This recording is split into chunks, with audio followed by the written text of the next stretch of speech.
আজ পর্যন্ত বিশ্ব ব্রহ্মাণ্ডে এমন একটা প্রমাণ কি আছে টেহা লইয়া দাওতে গেছে বা মাটির নিচে গেছে? নাই। কেন লাগে তারা এই কামটি করত? আমি যদি ফজর আলীর উদাহরণ দিতে পারি, কষ্ট করে খায়, আমরা কেন কষ্ট করে খাইতে রাজি না?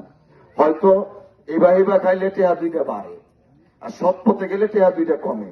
2টা কমলে দুনিয়া তো আর উল্লে যাইত না। আমরা তাদেরকে অনুরোধ জানাবো আস্তে আস্তে যেন ঠিক হয়ে যান। আর যদি ঠিক না হন, আল্লাহর কসম খায়া কইতাছি আমি, আপনারা সাক্ষী রাখিয়া আইনি প্রক্রিয়ায় তাদেরকে আনা হবে। সে আমার আপন ভাই হইলেও তাকে আমি ছাড় দিব না। আইনি প্রক্রিয়ায় তাকে আসতে হবে। আমি কিন্তু আইনের মানুষ। আইনি প্রক্রিয়া অনেকে মুক্ত করছি, অনেকেই আইনি প্রক্রিয়ায় সুবিধা দিছি। যে সুবিধা দেয় সে কি অসুবিধা করতে পারে না? পারে না?